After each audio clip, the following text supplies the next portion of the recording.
Sahabat IND, ketemu lagi. Nah, saya akan mencoba menjelaskan ya hal-hal yang menurut saya ini perlu kita benahi dalam negara kita, ya.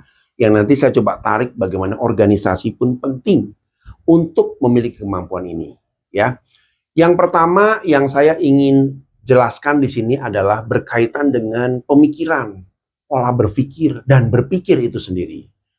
Karena kalau kita lihat ya tayangan berikut ini, kita melihat bagaimana seorang Deddy Mulyadi, Gubernur Jawa Barat, ketika dia bertanya kepada para pejabatnya, jawabannya tuh sangat aneh. Bahkan cenderung mereka tidak bisa menjawab dengan baik. Entah karena satu penyebabnya, dia tidak memahami tujuan dari jabatannya dan tidak tahu program-program apa yang seharusnya dia capai. Yang kedua, memang selama ini mereka tidak bekerja dengan sungguh-sungguh untuk membangun sesuatu di provinsi mereka. Sehingga ketika pertanyaan-pertanyaan itu muncul, dan saya pikir itu pertanyaan bukan pertanyaan yang aneh ya, bukan pertanyaan yang wah, tapi itu pertanyaan-pertanyaan yang sangat sederhana. Sebagai seorang pejabat, apalagi kepala dinas dan lain sebagainya, mereka wajib ngerti apa yang mereka ingin lakukan, program apa yang mereka ingin tuju. Jadi Anda bisa bayangkan ya, dengan fenomena munculnya seorang gubernur, Deddy Mulyadi, yang sekarang banyak membongkar praktek-praktek yang membingungkan ya, yang membuat rakyat sengsara, praktek-praktek di mana pejabat-pejabat tidak punya konsep untuk membangun yang sesungguhnya. Itu terbongkar semua. Nah, saya ingin kaji dari cara berpikir. Ya, kita lihat tayangan berikut ini. Dan kegiatan kantor itu 16,5 miliar, belanja makan dan minum rapat Pak 15 miliar, belanja beasiswa 15 miliar. Belanja beasiswa buat siapa 15 miliar? Untuk di open Pak, dibuka umum ya. Beasiswanya siapa? Umum Pak, JFLS. Umum itu siapa? Masyarakat Jawa Barat. Dalam bentuk Bantuan untuk sekolah S1, S2. S2. Ya. Artinya itu belanja untuk beasiswa S1 dan S2. Ya, di perguruan tinggi. Untuk guru. Bukan. Siswa SMA, lulusan Ya, SMA. SMA yang masuk perguruan tinggi. Ya. Betul. Untuk spesifikasi jurusan apa? Belum ya. Belum. Nah, nanti belanja seperti itu nanti kita lihat. Saya setuju tentang itu. Ya. Tetapi dispesifikasikan sesuai dengan apa yang menjadi kebutuhan Jawa Barat ke depan. Jawa Barat ke depan mau bangun kawasan industri rebana, kawasan industri ini. Maka kita mendorong sarjana-sarjana yang dibutuhkan di kawasan industri itu yang mendapat beasiswa agar dia menjadi penggerak ekonomi. Dan kita nanti bisa lihat output sarjana yang dari provinsi ini, siapa saja, produktivitasnya apa. Ini adalah contoh bagaimana pejabat-pejabat ini ternyata tidak memiliki kemampuan untuk berpikir yang baik dan benar. Ya, kita akan coba bahas dulu ya tentang apa itu yang disebut dengan berpikir. Ya, kadang-kadang orang masih menyamakan ya. Kalau saya kerja, pasti otomatis saya berpikir. Tidak, belum tentu. Kerja, kalau kita bicara kerja, ini bicara tentang aktivitas.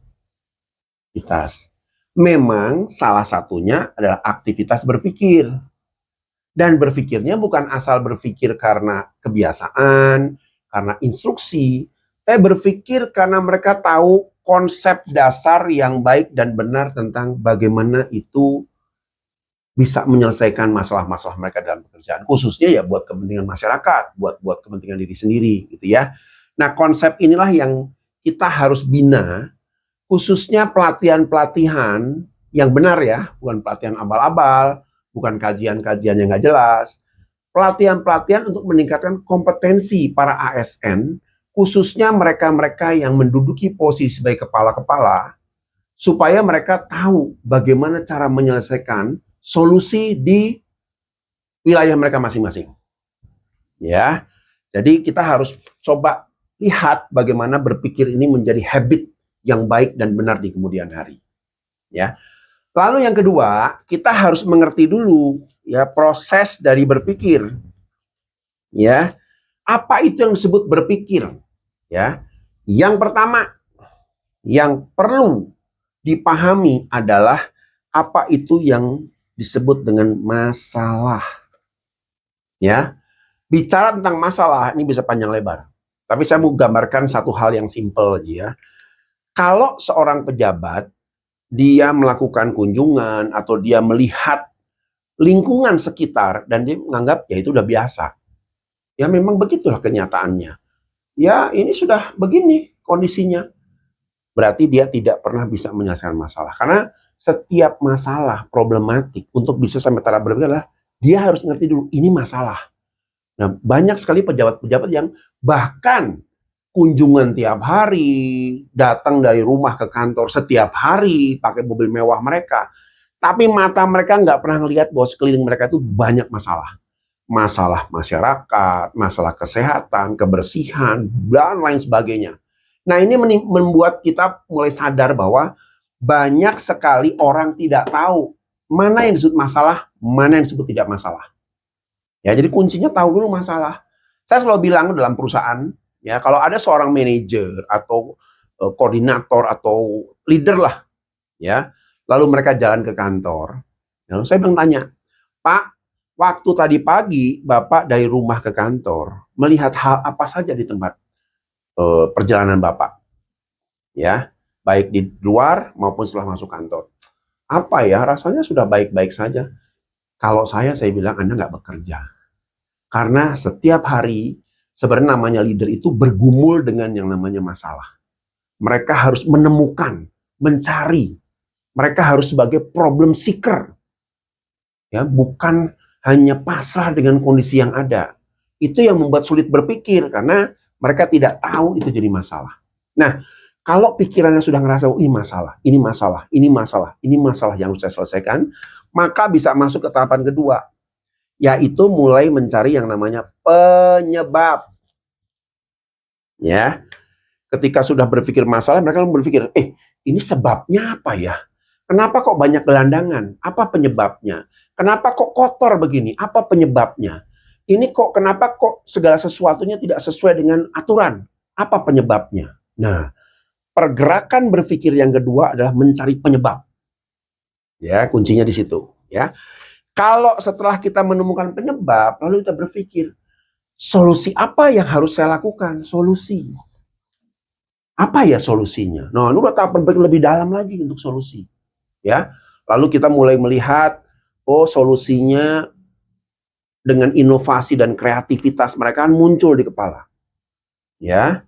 Dan yang terakhir barulah kita tentukan yang namanya action plan. Dari solusi-solusi yang muncul tadi barulah tercipta, tindakannya harus apa. Nah, tindakan juga mesti hati-hati. Kadang-kadang orang nggak berpikir, ada masalah tentang sampah, ya sudah saya bersihkan. Hati-hati. Seorang pimpinan harus mampu menjelaskan aktivitas membersihkannya bagaimana. Koordinasi dengan siapa.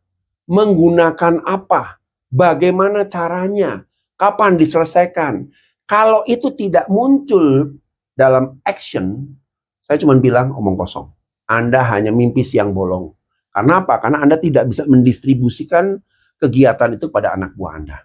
Nah, inilah kondisi yang harus kita selesaikan. Khususnya, mohon maaf, bagi ASN-ASN yang ketika berhadapan dengan yang namanya Deddy Mulyadi, terbata-bata dan sama sekali tidak punya jawaban yang jelas. Terkesan blank, terkesan nggak ngerti dengan jabatan mereka apa yang harus mereka lakukan. Yuk warga Jawa Barat kita sama-sama dukung supaya kemampuan berpikir ini menjadi kultur, menjadi budaya yang baik dalam kita kerja. Salam sukses.